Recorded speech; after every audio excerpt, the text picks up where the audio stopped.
The first thing that the partners told me when I was interviewing with them was, we don't know what this role is. We don't know what to call you. We don't know what to pay you. We think you're too senior. So that's it. And for me, I remember I was like, that's a threat. I'll see you in 2 days and I'll have a deck with me next time. The most expensive people decision in a company's history rarely shows up with people in the subject line. They look like a missed quarter, a fundraise that quietly stalls, or a leadership team that can't move fast enough for the stage that they are in. Today's guest has watched that pattern play out from 3 different seats. First, as the operator building the people function from scratch inside a hypergrowth startup, then as a VC operating partner advising an entire portfolio, and then as the person founders call when early decisions have already started breaking things in a fractional capacity. Natalie Ledbetter is the managing partner of Ledbetter Global Advisory and the former operating partner and CPO at Boldstart Ventures. Before that, she helped scale Stash from roughly 27 to 350 employees in just 2.5 years. In this episode, you'll learn what investors are actually evaluating when they look at your people and operating decisions, and what it costs in revenue, runway, and momentum when founders delay the call they already know they need to make. Welcome to People Multiple. I am Gia Ganesh. Here we unpack how talent and operating decisions act as leading indicators of enterprise value and shape whether decisions can earn a premium multiple, scale with strength, or stall under pressure.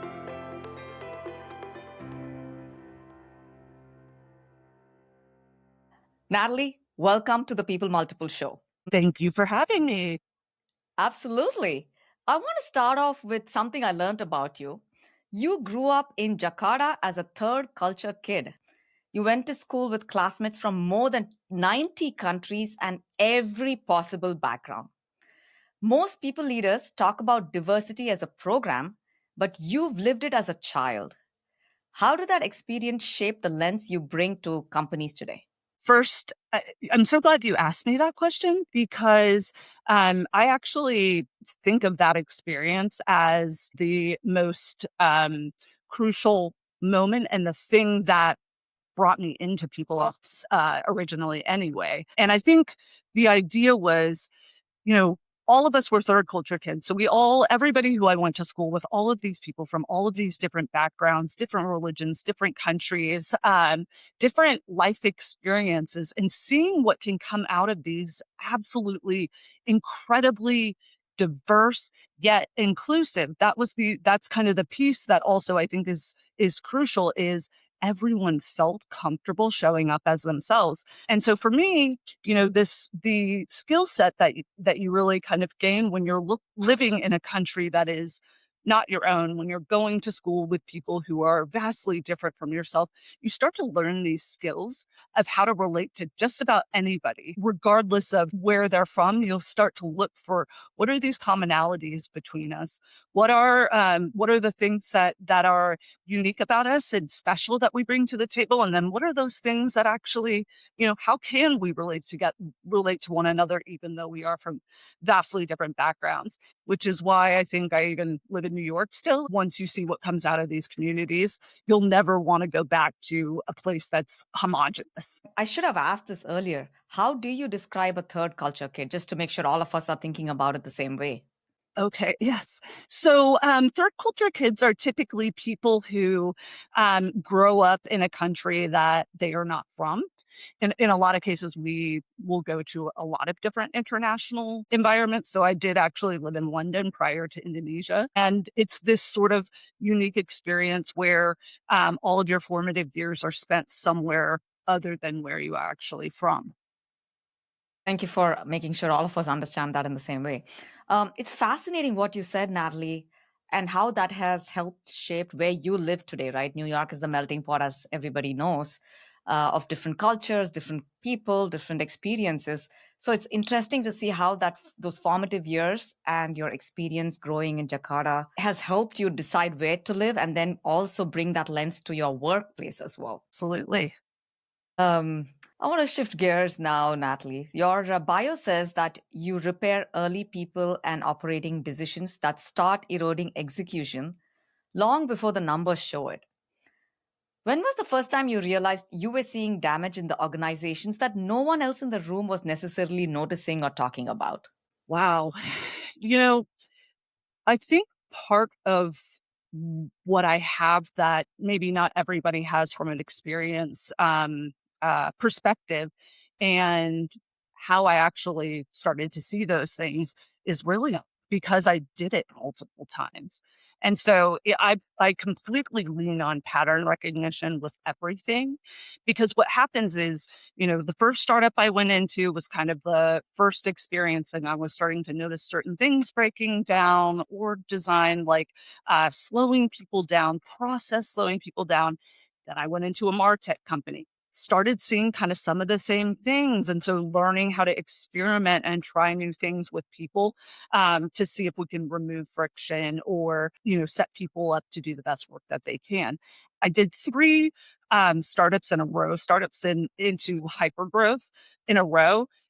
You start to see the same things over and over and over again. And I think one of the biggest things with startups is it's incredibly hard to get proactive. But if you pay attention again to those signals, and you start to kind of see what the outcomes are of certain decisions that are made, you start to actually see, wait a minute here, that's going to actually break down. If we do that decision today, or make that decision today, when we get to 100 people, this is what that decision is going to look like. Or this is, if we make that decision today, this is what it's going to look like at 250 people. I think it's not, I don't have some amazing special skill set. I think I paid attention, and I was intentional about looking for patterns and seeing things that would manifest in these fast moving, fast growing organizations. So I think it's purely pattern recognition. I want to say, I mean, I'm going to dare to say that your pattern recognition not only comes from your experience of going through so many startups and hypergrowth companies, etc., but also back to the background that we spoke about earlier, Natalie, just being exposed to so many Yep. different kinds of people at such a young age gave you Yes. that knowledge and skill set, right? Absolutely. Absolutely. Again, I think all of those things come together. And I do think that part of the reason I think I'm maybe more hyper aware of certain things, like cultural nuances and whatnot, is directly because of where I grew up. And then again, when you start to do things over and over, you start to see a common thread through everything that you're building. Right. Let's talk about Stash. I mean, that was crazy. You helped them scale from about 20 people to 350 people in about 2.5 years. I mean, that's hyper growth for Yeah. sure. So take me back to an early time where maybe you ran an audit on the employee base of the company. What did you actually see about what was working versus what was not? And how did you decide what to do next? Like, right, like take us back to the moment you start, it's early 20s, how do you hmm decide as a people leader what you're going to do next? And you know the vision of the company is to grow and scale quickly. So one of the very first things I did uh, when I joined Stash was a short listening tour, which it wasn't too many employees to get to spend 20 to 30 minutes with each person. It probably took me 3 weeks to get through, just based on everyone's schedules, but we would do walking meetings. And these were structured conversations in terms of the questions that I would ask. It does two things. One, it helps me identify where fires are, where the issues are. And then number two, it helps me start to build those trusted relationships, which I think are imperative in a small company, but also in this function. And so one of the things that I noticed very quickly when I walked into this organization was I wanted to really see what the customer segments looked like. I had not been in an organization that was so mission driven before. And we were trying to bring financial wellness, financial education to people who I believe had been systematically left out of learning how to invest, didn't go to business school. and these large banks and whatnot were not going after the populations that we were going after. If our customer segments typically looked like people who were Black and brown, why don't we look like them? And so the first thing that I noticed again was that we only had a couple of people of color. And that's very kind of textbook in startups, I think. Mm-hmm. And the other thing was that this was a fintech. And this was kind of earlier days in fintech. So it was kind of an interesting problem. So I've already identified that don't have the people that we are building for uh, in our organization. But there was this other interesting nuance, which was we had these financial services employees who were coming from places like Morgan Stanley, Goldman, Bank of America, kind of all the big banks, because we were building a product that was essentially, in financial services, but we had a technology product. We were building applications.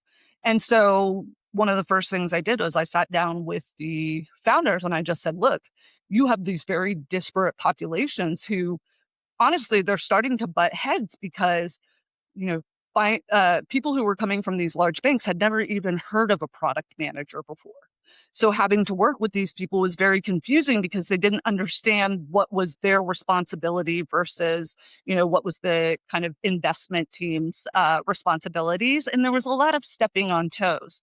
So I came to the founders and I just said, look, are we a finance organization or are we a technology company? Because that's going to be very crucial in who we go after in terms of talent. It really kind of started to define what our strategy was in terms of hiring. Was again kind of identifying that we do not look like our customers. How do we plug that hole? And then secondly, looking at these two very different cultures and how do we start to create an environment that brings all of these people together? And so, it led to a lot of really interesting outcomes because we got super, super intentional and focused on correcting those things. I love that, Natalie. I mean, just understanding your customer is such an important topic, right? And not many people think about it the way you did. You discovered that the people from the big financial institutions may not understand the customers that they were servicing. So you went about creating a team that looked and felt and understood the customer base that you were serving. That's amazing. That's a great piece of advice that you shared with the founder. And it looks like it shaped the trajectory of Stash going forward from that point. I just don't think you can be successful building for a population if you have no one who have had those similar life experiences in the room. It just seems like a fool's errand to ask people who are, come from vastly different backgrounds, who maybe come from the Ivy Leagues to build a product for someone in rural Louisiana who, has never had a bank account before. And so that was something that I think all of us understood really quickly that we weren't going to be successful. That's why I think intentionality, and you have to understand all of those pieces together, the business, the product, and the people, and thinking about it kind of in those different ways and being intentional, thinking about each piece too. Thank you for sharing that. Understanding your customer internally is very important. Um, you represented the people function in board meetings at Stash, I believe, during their growth phase. Mhm. Curious about what kind of questions did investors ask you when you were in that boardroom? Like, were they curious about the culture or were they asking you people metrics? Do you remember what it is that they were focusing on? I mean, look, I think at that time, so that would have been around 2017, 2018. That was an era where it was really growth at all costs. And I Mm. think things have really changed a lot in technology and in startups since those times. I would say it definitely was much more data oriented and it was less about the cultural aspects. They didn't want to understand necessarily all the kind of pieces that made our culture unique. It was more about like the people that you are bringing in, how are they pushing the business forward, and really thinking about it in that context, which I actually think is crucial as well. So while they maybe weren't digging into, how are you thinking about team building or how are you thinking about up leveling people? I think the focus being highly, business, like how is your function pushing the business forward was actually a very helpful context for me to understand because at the end of the day, why are we there? Why are we getting paychecks? Oh, it's work. We're building something. And so if there is no business push, if there is no focus on how does it drive growth, how does it drive revenue, et cetera, what's the point in the first place? So it actually was really helpful in teaching me kind of discipline around thinking about people as an asset, absolutely, but also as kind of the key unlock to driving business and how that, how the populations and the people that you bring in and how you would enable them to drive business is one of the core things that I think a lot of people ops leaders miss. And so while oftentimes it felt like a gun range, like the questions would just like go, go, go, go, go. I think it was a very helpful skill for me to understand how to speak to the business outside of talking about things like culture and engagement and things like that. It's really having a business lens on everything that I think was just like such a great learning experience. I think you were fortunate that the investors and the board positioned your role and your functions role in that manner, right? That it's a key unlock to Sure. moving the business forward. I'm curious. I want to jump into your Bold Start chapter, but I'm also curious. I want to stop and ask you a question related to what you said, Natalie. Most hmm companies treat people function as an overhead or a support function, right? Um, when it's positioned that way, it does cost the business. Can you articulate what it costs the business and who feels that cost first when they are not function as levers that drive the business forward? Absolutely. I think the first thing is the people.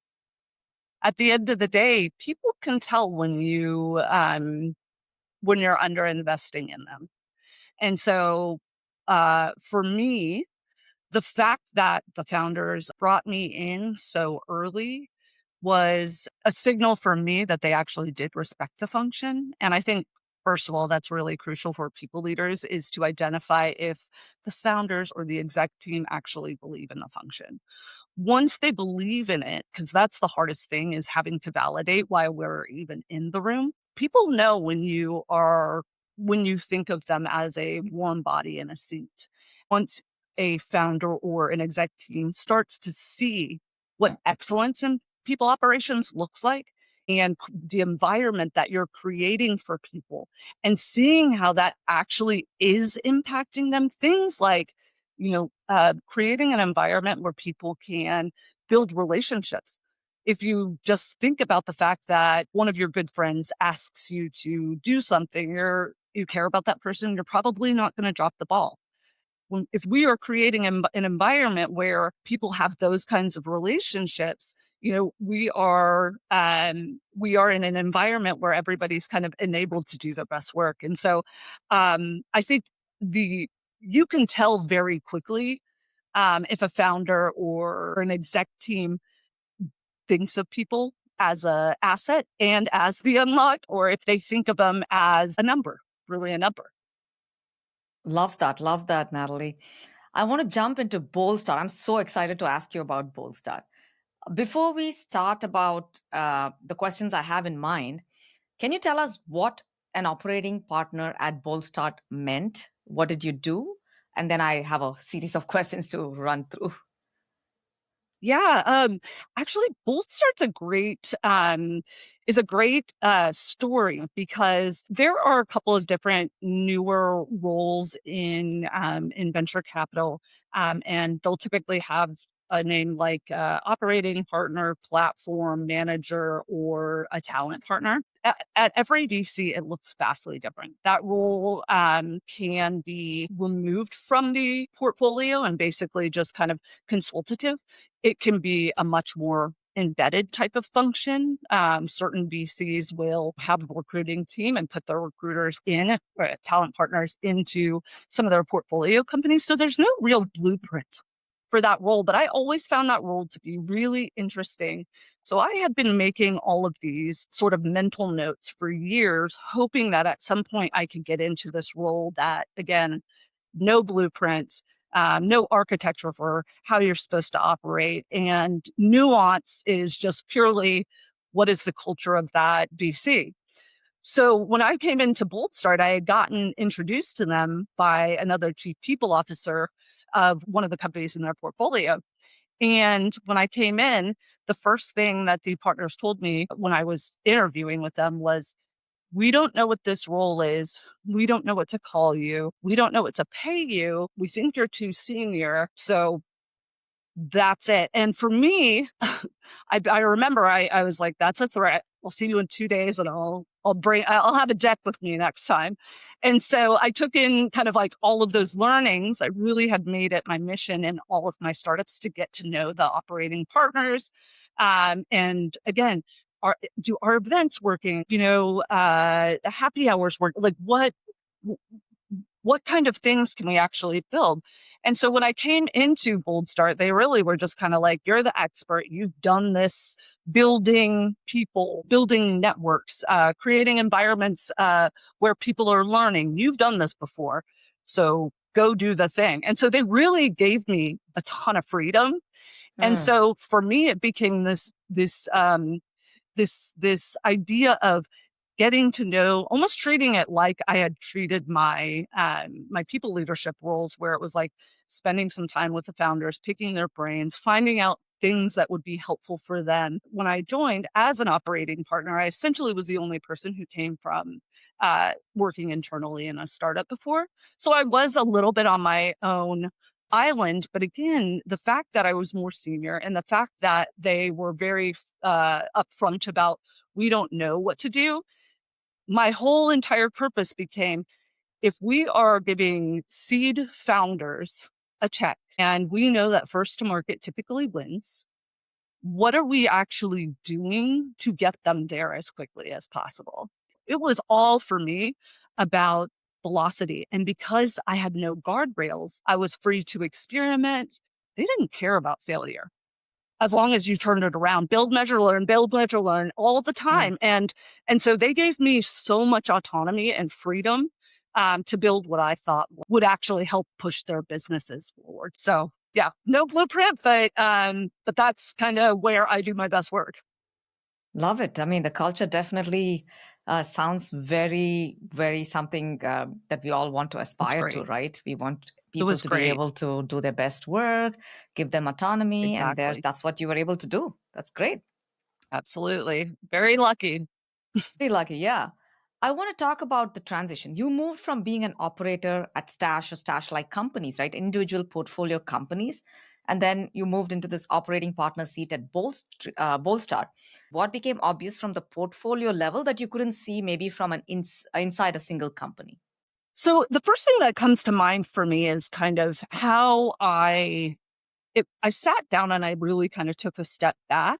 And again, I'm thinking about, how do I create value for all of these founders? And I've got all of this information. I've got all of this data that I've collected over the years. I had exposure to Andreessen, to First Round Capital, to NEA, to all the big ones. So I had been pulling in information for a long time. However, when you get in a VC seat, you start to see the ecosystem from a completely different vantage point, which changes kind of the way that you think about people. And again, where I'm coming from, where I'm sitting in a VC spot, sure, I have an interest in making the company successful internally as well as in that operating partner um, seat. But again, if I am not building all of the things internally and I can only kind of touch little pieces of each business, I started thinking about, what is it that actually that I brought to the table from a people lens that maybe they didn't have already. And so one of the things I talk about a lot is just identifying this interesting problem that I think a lot of VCs come up against, which is, you're talking with a team of investors and you give these startup founders, let's call it $1 million to $4 million check. And what I noticed was that we were setting them up inadvertently. There was no intention in this at all. But when I stepped back and kind of watched how things, people were working together, what things certain founders were working on, where they were reaching out and asking me for help and things like that, I identified the fact that we were putting them in a position where we were giving them a check and telling them to go build the product. But at the same time, when you put that money into someone's bank account, it starts a clock. And, that's a finite amount of time. That runway goes really quick. It is shocking how quickly a couple $1,000,000 can go. We were putting them in the situation where we were saying, here's the check. You can decide to spend your time working on the product or working on the business and infrastructure of your company. You have to build these things, these fundamentals, in order to be able to bring in top talent. But now we're putting in a place where we're not enabling them to build their company. So I started thinking, like, how can I pull some of these things off their plate? So I started building alongside all of the founders and realized very quickly that the biggest unlock, the biggest removal of friction that I could do was take on the people related things that I did in my full-time role and doing those things almost as a fractional resource chief people officer in all of these different organizations. Part of it was kind of stepping back and looking at all of these, because I also had to service, 40 different founders. How do you Mm. think about, spending your time? How do you prioritize? And things like that. And so for me, it became a business exercise, to be honest. So yeah. That is amazing. 40 different founders servicing them at the same time. That sounds like fractional work on steroids, right? That's exactly what it was. Exactly what it was, and it was a lot of fun, which is how I got to where I am today. That is great experience and a great story there, Natalie. When you were working with all these portfolio companies, it sounds like you introduced executive talent that collectively saved them millions of dollars, right? In cost or in the value of mishires because of your experience with pattern recognition and other work that you've done. Did you have to make them understand the connection between people decisions and financial outcomes explicit, or is that something they already understood? Right. Yeah, so a lot of these, founders were serial founders, so they understood that, people was always gonna be your biggest expense. Everyone got that. I think the one piece where, I noticed some challenges was the sort of stage, I call it stage appropriateness. So when you only have a certain amount of money in the bank, and like I said before, that money is finite and it goes really, really quickly. You have to be so thoughtful about the money that you're spending on people. I was seeing founders bring in these, I call them the shiny new toys. They are, these executives that had these amazing logos behind their names and putting them into 10-person companies. And again, I had the pattern recognition of seeing founders do this before, while I was in a people leadership role. But we're in a different situation when you only have a couple of $1,000,000. And so you have to be so thoughtful, because making that misfire um, can actually kill a business, at that stage. If you're bringing an executive in from VMware or NVIDIA, you're probably not going to be paying them like you pay most founding team members or Yes. early executives. And so Yes. when you only have $3,000,000 in the bank, and you blow all of that money on exec search, on extremely high salaries, and the ethos of that human actually doesn't even align, having to exit them afterwards and sit back and look at not just how much money you spent, but how much time you wasted. So Mm. sharing those kinds of stories with founders, most of them were pretty open to kind of hearing some of the stories that I could tell them of making those incorrect decisions early, and how that could actually kill an organization. That is good. That is good that they already had that understanding and you only had to supplement it with the stories from your patterns recognition. So you presented to over 100 LPs at Boldstart's annual meeting, making the case about the people decisions that drive the portfolio outcomes. What did you actually say in the room and how did those LPs respond? Yeah. So I built when I was at Boldstart, and I started again.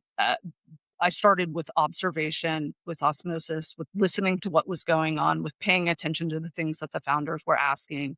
I built what we called People Ops as a service. And Mm, really, it was almost like an embedded model of a fractional chief people officer. So, really getting in there with the founders. And one of the biggest pieces, obviously, when you're talking about helping a business go fast and one that's at that stage, is the talent piece. So I think most of the LPs understood the value of having someone who could introduce, the best talent out there. I think what they probably learned, and at least the feedback that I got was very positive, was how much having an operator in that seat, a person who had been there and done that, would help our founders not have to touch the stove to know it's hot.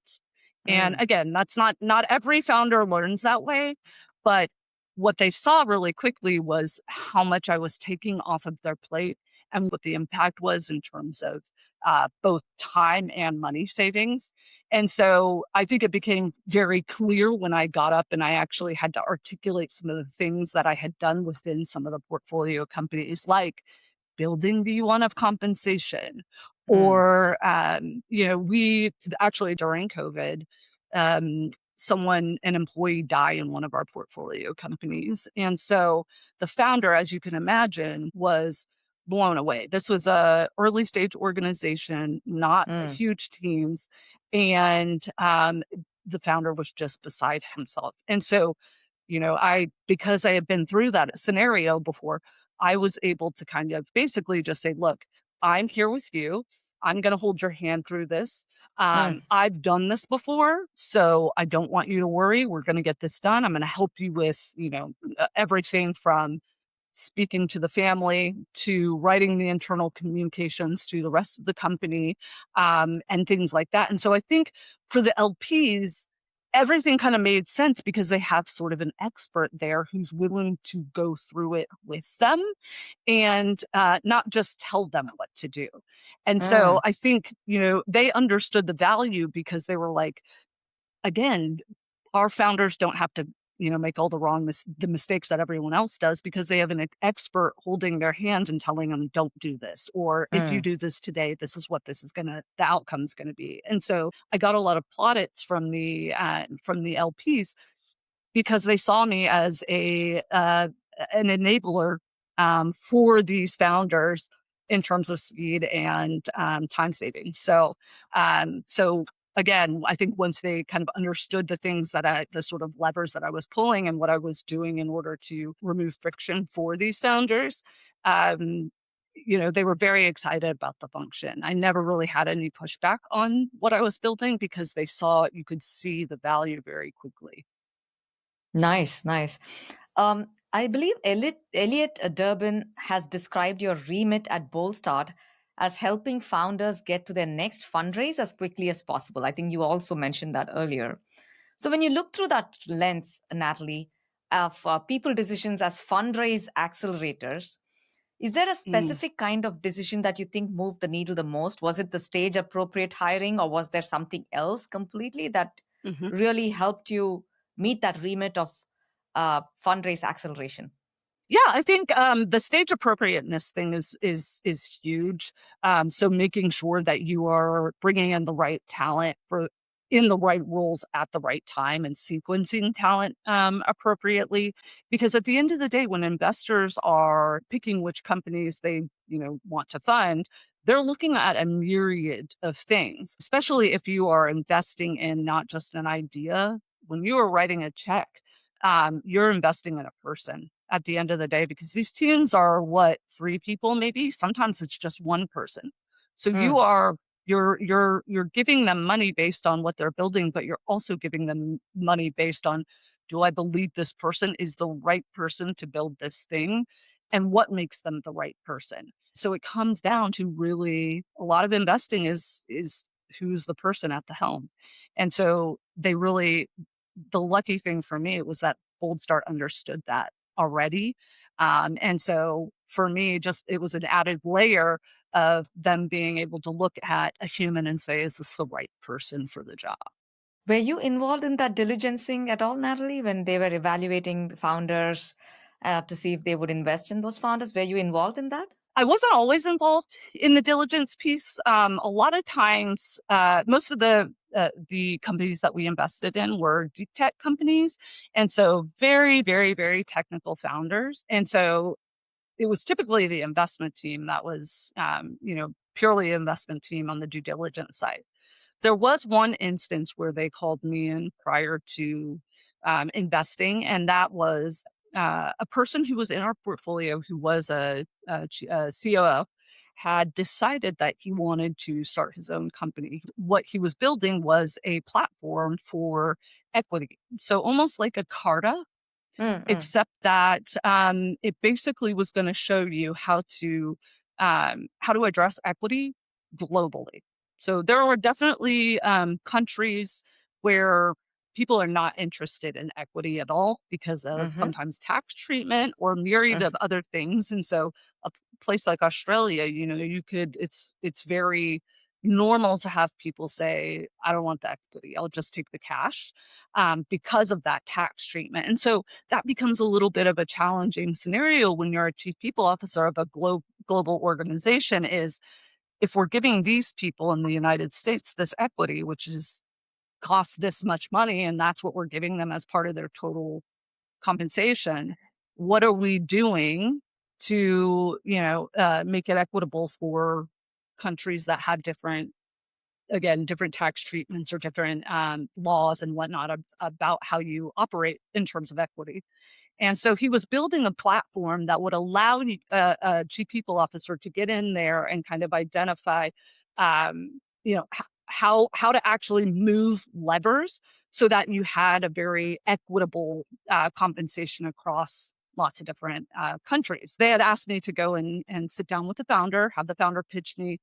And I basically sat down with them and I said, look, like if you can actually figure this out, if you can actually solve this problem, because this is a real problem and I've experienced it before, Mm-hmm. um, this company will exit immediately. You will get bought. And I told him that day, I said, look, if you can do this, if you can actually solve this, you will get bought by remote.com because I knew, they had been a vendor I had worked with before and I had spoken to them endlessly about equity and how they treat things in terms of, RSUs and stock options. And so I came back to the founders or back to my investment team and I just said, look, if you can figure it out, I would absolutely invest in this because this could be a winner.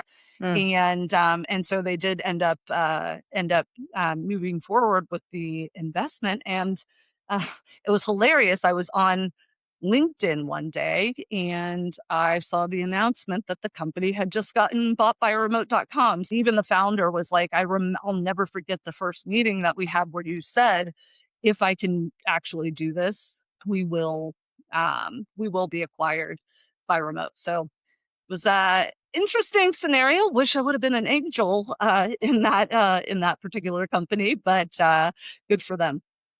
Good for them. Good for them. We're kind of coming to the end of the show here, Natalie. We can't have gone through the episode without using the buzzword of the century, AI. So I'm curious about, you've said something. You said AI doesn't fix weak execution, it exposes it, right? So for a founder Mm, or a CEO, what does that mean for the lens they take from a people and operating decisions perspective that they hmm have to make before AI can create any leverage at all?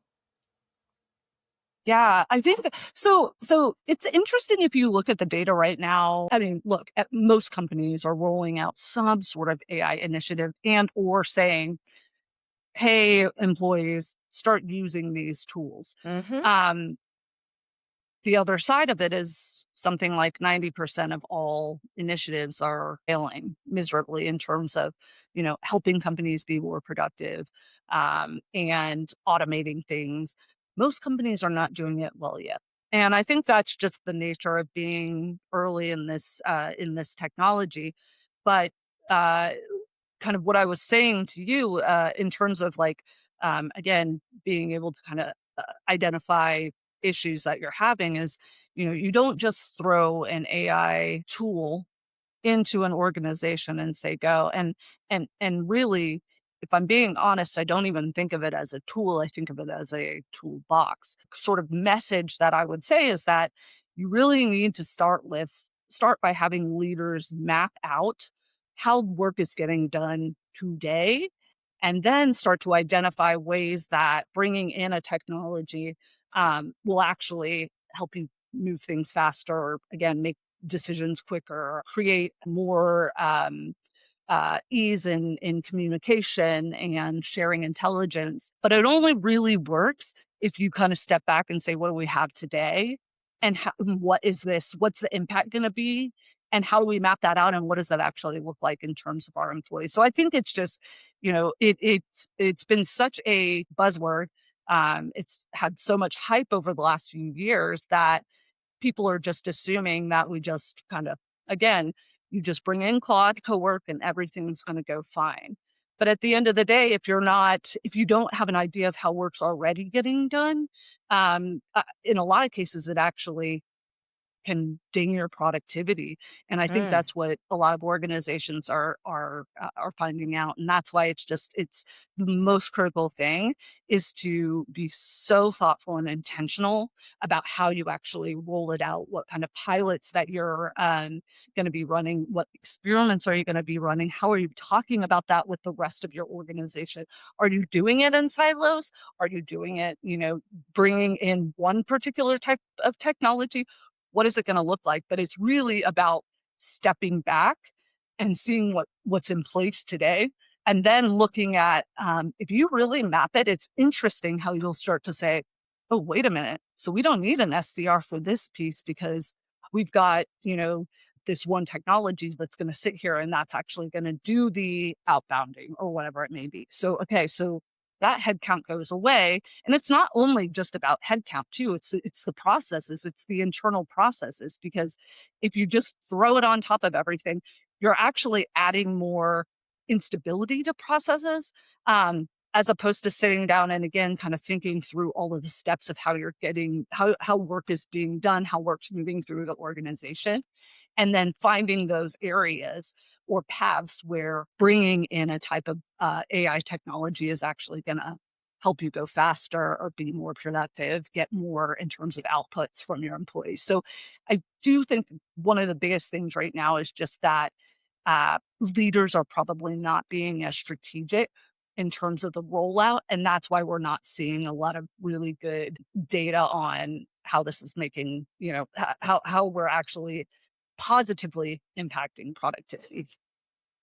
Uh, I hope all the listeners can take heed of your advice here to be intentional with AI and not just use it as a something you slap on top of the work that you're already doing, but instead peel back and the layers of the onion and see how work is getting done and see how this toolbox can enhance the work that you're doing as opposed to just Exactly. uh, adding it to the side, right? So thank you for that, Natalie. I Exactly. want to move us into the rapid fire section here. You don't have to be, you can be as brief as you want, or you can go as deep as you want. But let me take you Okay. through a few questions here. What's the Okay. people decision founders are most afraid to make?